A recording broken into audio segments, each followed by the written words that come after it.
नमस्ते, मैं प्रज्ञा मित्रे, सांगली मीडिया कम्युनिकेशन और माय टीवी चैनल में आप सभी का सहर्ष स्वागत करती हूं।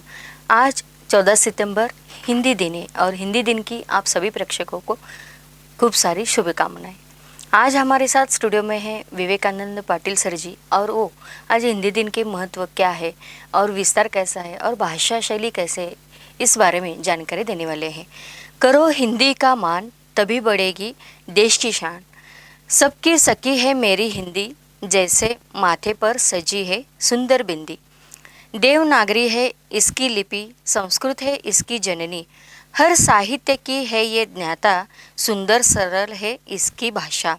प्रेम अपनापन सौंदर्य है इसका, दिलाना सम्मान कर्तव्य है हम सबका। नमस्कार, मैं Vivekanand Kashinath Patil city high school Sangli के 106 वर्ष पूरे हुए इस महान विद्यालय में अध्यापन का दायित्व निभा रहा हूँ। नमस्कार, मैं प्रज्ञा मित्रे, सांगली मीडिया कम्युनिकेशन और माय टीवी चैनल में आपका सर हार्दिक स्वागत। और आज 14 सितंबर हिंदी दिन की आपको बहुत सारी शुभकामनाएं। मैं विवेकानंद पाटिल सर, आपके चैनल के द्वारा मैं सभी आपके श्रोताओं को, प्रेक्षक गणों को मेरी ओर से हिंदी दिन की मनपूर्वक हार्दिक शुभकामनाएं प्रदान करता हूं। मुझे यहाँ पर बुलाया है आपने, इसलिए मैं आपका बहुत तहे दिल से शुक्रगुजार हूँ। हिंदी दिन आज 14 सितंबर, हिंदी दिन का बहुत ही महत्व हमारे देश के लिए महत्वपूर्ण है। हमारे देश के स्वतंत्र सेनानियों में तथा देश के राष्ट्रपिता महात्मा गांधी जी ने हिंदी दिन को सारे भारतवर्ष की राष्ट्रभाषा के रूप में स्वीकृत करने के लिए प्रयास किया है। हमारी ये हिंदी भाषा संस्कृत से निर्मित है और हिंदी का जन्म संस्कृत से ही है। संस्कृत से अलग अलग हिंदी की धाराओं का विकास हुआ है।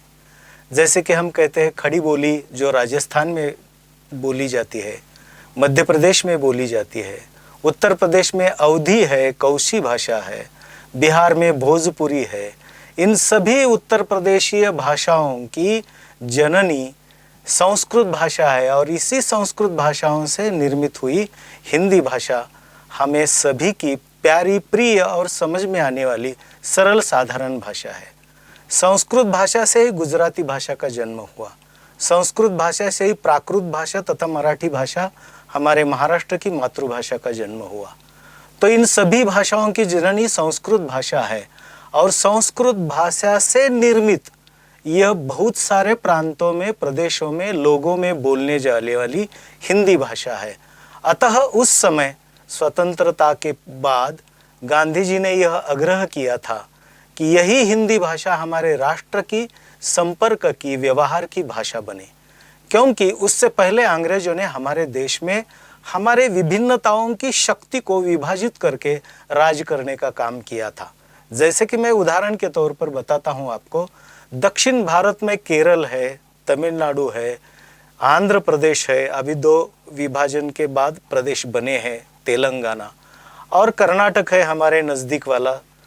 तो इन प्रदेशों में जो दाक्षिणात्य भाषाएं बोली जाती है, कन्नड़ है, मलयालम है, तेलुगु है, तमिल है, तो अंग्रेजों ने हमारे देश में हम सभी भारतीयों को आपस में लड़ाने के लिए द्रविड़ और उत्तर प्रदेशीय उनमें भाषिक तथा प्रादेशिक स्थान के ऊपर भेद निर्माण करने का प्रयास किया। वास्तव में द्रविड़ का मतलब है दाक्षिणात्य, दाक्षिणात्य का मतलब है दक्षिण दिशा से संबंधित प्रदेश। इसलिए दक्षिण दिशा की संस्कृति अलग और उत्तर प्रदेशीय लोगों ने हमारे ऊपर थोपी गई यह भाषा। इस दृष्टि से हिंदी भाषा के प्रति बहुत सारी गलत अवधारणाएं विकसित करने का दक्षिण भारत में प्रयास किया गया था, किंतु बाद में बहुत सारे नेताओं ने इस राष्ट्रभाषा के व्यवहारिकता का महत्व समझकर आज हम सभी ने इसी राष्ट्रभाषा को स्वीकार किया है।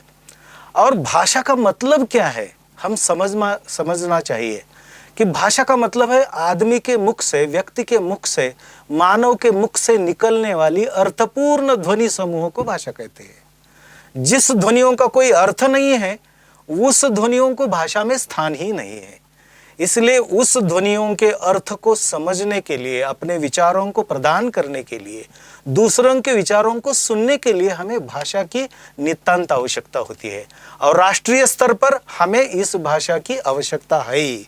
आज विश्व में सबसे ज़्यादा अधिक हिंदी बोली जाने वाली भाषा सभी की मान्यता प्राप्त भाषा है। अंग्रेजी भाषा भी उतनी ज़्यादा बोली नहीं जाती। हर एक प्रदेशों में, हर एक विदेशों के प्रांतों में अलग अलग भाषाएं बोली जाती है।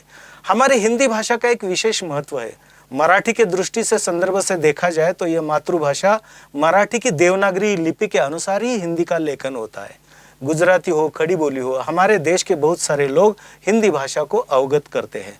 और हिंदी के प्रसार एवं प्रचार के लिए महात्मा गांधी जी ने दक्षिण भारत हिंदी प्रचार सभा का निर्माण करके दक्षिण प्रदेशीय उस देश के सपूतों में इस हिंदी भाषा को बहुत अच्छी तरह से विस्तृत करने का और उनको ग्रहण कराने के लिए आग्रह करने का प्रयास किया। तो इस महान और अनेक तपस्वियों के तपस्या से, त्याग से बहुत सारे हिंदी साहित्य का निर्माण हुआ है। हम अगर कादम्बरी के रूप में या उपन्यास के रूप में हम अगर किसी का स्मरण करना चाहेंगे तो हमें प्रेमचंद जी का नाम याद आता है, जिसका गोदान है। बहुत सारे किताबें और कथाएं मुंशी प्रेमचंद जी ने अपने आयु के 30-35 वर्ष के अंदर ही उन्होंने इतनी अच्छी तरह से अपने साहित्य को उजागर किया और व्यक्ति की रेखाओं को प्रकटित करने का कथाओं के द्वारा प्रयास किया। उसके साथ साथ रामचरितमानस है, बहुत सारे शुभेंदु जी, बहुत सारे दाक्षिणात्य ऐसे साहित्यकार है। संत कबीर जी है, ऊँक है रस की खानी जहाँ गांठ प्रीतम की हानि, ऐसी जगह बैठी है कोई न कहे ऊठ, ऐसी बात बोलिए कोई न कहे झूठ। इतनी मधुर और मीठी भाषा है। और इस भाषा के प्रति अलग अलग प्रदेशों में भाषा द्वेष निर्माण करने का प्रयास अंग्रेजों ने किया गया था। मैं मराठी भाषी हूँ, मुझे मातृभाषा के प्रति बहुत ही आदर है, आत्मीयता है, प्यार है। मेरे माँ के प्रति भी मुझे बहुत प्यार है, किंतु मेरे माँ की सगी बहन मौसी अगर हो तो मौसी के प्रति क्या मैं द्वेष करूँगा? नहीं, मेरे मौसी के प्रति भी उतना ही प्यार है। मौसी के ऊपर मैं प्यार करता हूँ, इसका मतलब ये नहीं है कि मैं माँ के प्रति द्वेष करता हूँ। इसलिए भाषा को समझिए। और अनेक भाषाओं में अपना प्रभुत्व उत्पन्न जो आदमी करता है, अनेक भाषाओं के ऊपर उसका जो प्रभुत्व होता है, उसी भाषाओं के द्वारा हम ज्ञान ग्रहण करते हैं और उसी भाषा के द्वारा हम अपने विचारों को, अपनी अभिव्यक्ति को प्रकट करते हैं। इसीलिए अनेक भाषाओं को ग्रहण करने वाले व्यक्तित्व को बहुत अच्छी तरह से समाज में स्वीकृति मिलती है। हमारे देश के ऐसे कई गणमान्य नेता हुए हैं कि जो जिस प्रदेश में जाएंगे उस प्रदेश की भाषाओं में वो आगत स्वागत करते हैं और कई भाषाओं का ज्ञान उन्होंने प्राप्त किया है। और ऐसे ही नेता सभी के साथ अपना व्यवहार स्थापित करते हैं, अपना आत्मीय भाव स्थापित करते हैं। मैं एक उदाहरण के तौर पर मैं कहना चाहूँगा, मैं अगर दक्षिण भारत में प्रवास कर रहा हूँ, केरल के लिए, कन्याकुमारी के लिए जा रहा हूँ और गाड़ी में मैं रेलगाड़ी से यात्रा कर रहा हूँ, तो मेरे इर्द गिर्द मराठी भाषा बोलने वाले लोग भी हैं, अन्य भाषा बोलने वाले भी लोग हैं, किंतु केरल की मलयालम भाषा मुझे याद नहीं, मुझे ज्ञात नहीं। अभी मेरे पास इर्द गिर्द बैठे 2-4 लोगों को मराठी भाषा अवगत है, वो हमारे परिवार में चल रहे अलग अलग संभाषणों को ग्रहण करते हैं, समझते हैं, किंतु उनके 2-4 आदमियों में जो चर्चाएं चलती है उस चर्चाओं को मैं नहीं समझ पाता हूं, क्योंकि उस भाषा का मुझे ज्ञान नहीं है। ऐसी अवस्था में अगर हम कन्याकुमारी में पहुंचे, रात के समय में पहुंचे, और अगर वो प्रवास में हमारे बच्चों के लिए चॉकलेट मुहैया करते हैं, कोई खाने की चीज़ें देते हैं, हमारे साथ हिंदी में वार्तालाप करते हैं, बहुत अच्छी हमारी फ्रेंडशिप, मैत्री उस प्रवास में हो जाती है। और जब हम वहाँ पर कन्याकुमारी के रेलवे स्टेशन पर उतरते हैं तो हमने जो होटल बुक किया है उसकी कोई जानकारी नहीं है, पहला ही प्रवास हमारा है। और उस समय वे कहते हैं कि आपको कहाँ जाना है, तो मादिनी होटल में जाना है। तो मादिनी होटल तो हमें पता नहीं है, आपको पता है? हाँ, हम लेके जाएंगे। मेरी पत्नी कहती है कि नहीं, हम इसी रेलवे स्टेशन पर विश्राम करेंगे और सुबह 6 बजे के बाद प्रवास करेंगे। किंतु प्रवास में उन्होंने इतना अच्छा व्यवहार किया था उस 4 लोगों ने, और वो वही कन्याकुमारी के रहने वाले, वही मलयालम भाषा बोलने वाले थे। हमने उनके ऊपर भरोसा किया। जहाँ पर भरोसा होता है वहीं पर भरोसा तोड़ा जाता है, जहाँ पर विश्वास किया जाता है वहीं पर अविश्वास की गंध भी आ जाती है। रात के 12 बजे के बाद उन 4 आदमियों के साथ हमने प्रवास करना शुरू किया। उन्होंने एक टैक्सी मंगवाई, टैक्सी में हम हमारे परिवार के लोग बैठे और जाने लगे। टैक्सी किस रास्ते से जा रही थी और हमें मादिनी होटल में पहुंचाएंगी कि नहीं, ये हमें पता नहीं था, किंतु उनके ऊपर विश्वास किया। उनकी प्रवास में कई बार चर्चाएं चल रही थी, किंतु वो मलयालम में बोल रहे थे, हमें समझ में नहीं आता था। ऐसी अवस्था में एक जगह पर टैक्सी रुकती है, वो उतरते हैं और हमें कहते हैं कि आपके पास जितना भी जड़ जवाहरी है, पैसा है, आप मुझे दे दीजिए। और हमें उनको देकर अपने जान को छुड़ाना पड़ता है। ये कोई मुझसे हादसा नहीं हुआ है, कोई उदाहरण के तौर पर मैं आपको बता रहा हूँ। अगर मैं उस मलयालम भाषा को समझता, जो मेरे देश की भाषा है, हमारे देश की 14 बोली भाषाएं हैं। महाराष्ट्र में ही हम मराठवाड़ा की एक अलग सी लहजा है, उत्तर प्रदेश का अलग सा लहजा है, विदर्भ का अलग सा लहजा है, खानदेश का अलग सा लहजा है। हर 12 कोस में भाषाओं के व्यवहार में, उच्चारण में परिवर्तन होता है।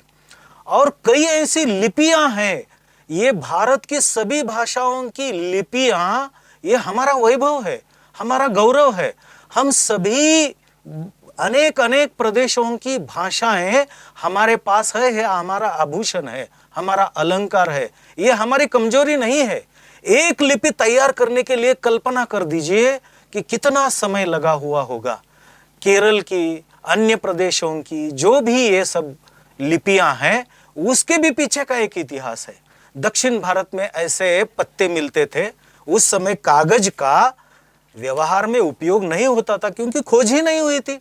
और जंगल में जाकर पत्तों के ऊपर पत्तों को निकालना और अपने विचारों को, अपने अनुभूतियों को ऋषि मुनियों ने जो पत्तों पर लिखा, वे पत्ते दक्षिण भारत में ऐसे मिलते हैं कि जिनके ऊपर ऐसी सीधी रेखा खींची जाती है तो पत्ते फट जाते हैं। तो उस दृष्टि से दक्षिण भारत में जो भी भाषाएं और लिपियां विकसित हुई, स्वर हो या व्यंजन हो, भाषा का सबसे लघुत्तम घटक है ध्वनि। और इस ध्वनियों के 2 भागों में विभाजित किया है, स्वरों और व्यंजनों के रूप में। स्वरों को भी महत्व दिया जाता है। जिस ध्वनि का उच्चारण करते समय हवा अबाध गति से बाहर चली जाती है, उसे स्वर कहते हैं। और जिस ध्वनियों का उच्चारण करते समय हमारे उच्छ्वास की हवा हमारे मुख के अंदर के इंद्रियों के ऊपर आघात करती है और आघात करके बाहर निकलती है, उस ध्वनियों को हम व्यंजन कहते हैं। तो स्वर और व्यंजनों के द्वारा इतनी अच्छी तरह से लेखन की शैली को विकसित करने के लिए दक्षिण भारत के लोगों ने उस पत्तों के अनुरूप अपनी लिपियों को ऐसे गोल गोल करके तैयार किया। मैं अ कहता हूं तो हमारे मराठी में हम अ ऐसे लिखते हैं। दक्षिण भारत में अलग से ऐसे लिखा जाता है। कन्नड़ में हो, मलयालम में हो, तेलुगु में हो या तमिल भाषा में हो, उनकी लिपियां अलग है। उसके पीछे का एकमात्र कारण है स्वरों में कोई चेंज नहीं, अपने व्यंजनों में कोई परिवर्तन नहीं, लेखन की शैली में परिवर्तन, क्योंकि उस समय के साधनों के अनुरूप उन्होंने उन भाषाओं की लिपियों का विकास किया। और हमारी ये देवनागरी लिपि कैसे उत्पन्न हुई? हमारे उत्तर प्रदेश में जो पत्ते मिलते हैं, ताड़पत्र वगैरह कहते हैं, उस पत्तों के ऊपर लिखते समय अगर हम ऐसे गोलाकार रूप में लेखन करेंगे तो पत्ता कट जाता है। इसलिए बहुतांश अक्षर हमारे देवनागरी लिपि के ऐसे हैं कि उस अक्षरों में सीधी रेखाएं आ जाती है। अभी मैं स्वरों के बारे में कहता हूं, ये अ का उच्चारण कैसे हुआ?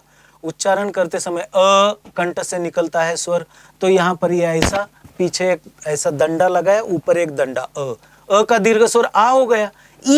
ई का स्वर देखो, जीभ ऐसे तिरछी टेढ़ी हो जाती है और वहां पे घर्षण के द्वारा ई का उच्चारण होता है, दीर्घ ई, ऊ ओठों का चंबू बन जाता है। इस तरह से उस अक्षरों को, उस वर्ण को, उस ध्वनि के चिन्हों को निर्मित किया। इसलिए हमारे देश की सभी भाषाओं की अलग अलग लिपियां होंगी, वो लिपियां हमारा गौरव है, हमारा कोई उसमें न्यूनता या कमीपना का कोई भाव नहीं है। तो उस दृष्टि से देखा जाए तो मैं आपको यही कहूंगा कि हमारे सभी देश की भाषाएं सीखने के लायक है, प्यार करने के लायक है। इतना ही नहीं, हम उस भाषाओं के प्रति गर्व महसूस करेंगे। केरल से लेकर कन्याकुमारी तक, कन्याकुमारी में या कश्मीर तक, कश्मीर में भी कई भाषाएं बोली जाती है। लद्दाखी है, डोगरी भाषा है। तो हिमालयम समारभ्य यावद हिंदू सरोवरम तम देव निर्मितम देशम हिंदुस्थानम प्रचक्षते। हिमालय से लेकर समुद्र पर्यंत तक, और यहाँ पर ब्रह्म देश से लेकर अफगानिस्तान के हिंदू कुश पर्वत तक, इस प्रदेश को देव ने निर्माण किया है। और इस देश में रहने वाले सभी लोगों को इस भारत माँ के सुपुत्र के रूप में कहा जाता है। तो इसके प्रति हमें गर्व महसूस होना चाहिए, और जो भी हमारे भारतवासियों का है उसके प्रति हमें गर्व महसूस होना चाहिए, और उस भाषाओं को आत्मसात करना चाहिए। मैं अगर उत्तर प्रदेश में जाऊंगा, उनके साथ मराठी में वार्तालाप करूंगा, मातृभाषा है मेरी, मुझे गर्व है उसे, किंतु मराठी में वार्तालाप उत्तर प्रदेश में करके मैं मेरे विचारों को वहां पर अभिव्यक्त नहीं कर सकता। उनके विचारों को ग्रहण करना है तो मैं ये आग्रह नहीं कर सकता कि आप मराठी में मुझसे बात करो। और कोई भी भाषा अगर हमें अवगत नहीं है तो उसके प्रति हीनत्वा की भावना भी नहीं रहनी चाहिए। मैं एक उदाहरण के तौर पे आपको कहता हूं, ये अगर छोटे मुंह से बड़ी बात हुई होगी। डोनाल्ड ट्रंप जी को क्या मराठी आती है? डोनाल्ड ट्रंप जी को क्या हिंदी आती है, कन्नड़ आती है, मलयालम आती है, तेलुगु आती है, तमिल भाषा आती है? वो खुद के प्रति अगर हीनत्व की भावना, न्यूनगंड की भावना उत्पन्न नहीं करते हैं। या व्लादिमीर पुतिन को आती है क्या हिंदी? नहीं आती है। हमारे देश के प्रधानमंत्री अंग्रेजी भी बोलते हैं, हिंदी तो बहुत अच्छी तरह से बोलते हैं, गुजराती उनकी मातृभाषा है। तो कोई भाषा न आना ये हमारे हीनत्व की भावना को निकाल दे और भाषाएं सरल तरीके से सीखने का प्रयास करे। और मैं और एक बात कहना चाहूंगा, मैं संस्कृत का अध्यापन करता हूं। संस्कृत में शब्दों के विभक्तियों की रचना ऐसी है, और संस्कृत में क्रिया बताने वाले धातु, उसमें अव्यय, विशेषण और क्रियापद की ऐसी रचना है कि उन रचनाओं को अगर हम समझेंगे तो विश्व की सभी भाषाओं को हम आत्मसात सहज तरीके से, सरल तरीके से और कम समय में कर पाएंगे।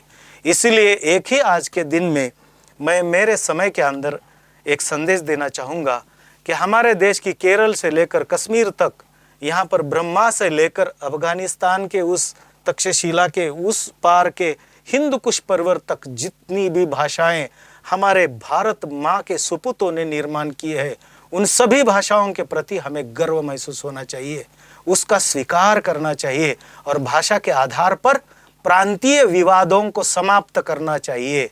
जो संगठित है वही विश्व में शक्तिशालीता के रूप में सुख से जीवन व्यतीत करता है। जो दुर्बल है उसका कोई मित्र नहीं होता है, जो दुर्बल है उसे कोई सहारा नहीं होता है। इसलिए इस 14 सितंबर के आज के हिंद दिवस के शुभ लक्ष्य पर, शुभ अवसर पर हम ऐसा निश्चय करें कि हम कम से कम हिंदी तो अच्छी तरह से बोले, हिंदी में अच्छी तरह से लिखें और हिंदी में अपने विचारों को अभिव्यक्त करने की क्षमता प्राप्त करें, क्योंकि ये हमारे देश की राष्ट्रभाषा के रूप में गौरवान्वित है। यही मैं आपसे विनम्रता पूर्वक आग्रह करूंगा। और मैं यहाँ पर फिर एक बार माई टीवी ने और सांगली के मीडिया चैनल ने मुझे यहाँ बुलाया और मुझे अपने विचारों को अभिव्यक्त करने का प्रयास किया, इसके लिए मैं आपका सभी का आभार प्रकट करता हूँ, तहे दिल से शुक्रगुजार व्यक्त करता हूँ और अपनी रजा लेता हूँ। धन्यवाद। सर, आप यहाँ हमारे स्टूडियो में पधारे और हमको आज हिंदी दिन के अवसर पर जो हिंदी का महत्व है और विस्तार और भाषा शैली कैसे होनी चाहिए इसका मार्गदर्शन किया। इसलिए मैं सांगली मीडिया कम्युनिकेशन और माई टीवी चैनल से आपका तहे दिल से शुक्र अदा करती हूँ और आपको शुभेच्छा देती हूँ। धन्यवाद।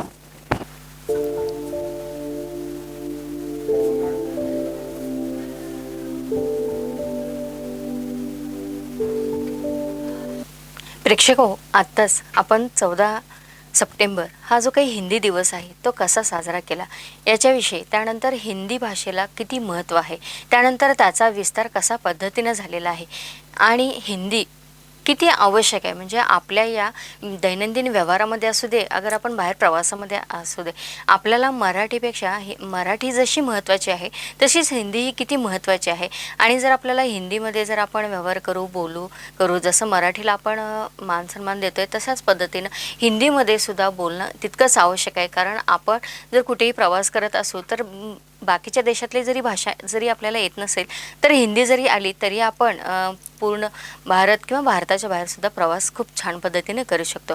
आणि याविषयीच आज आपल्याला विवेकानंद पाटील सर यांनी खूप छान पद्धतीने माहिती दिली. तर अशाच वेगवेगळ्या दिवसांना मी घेऊन येते पुढील भागामध्ये. तोपर्यंत नमस्कार.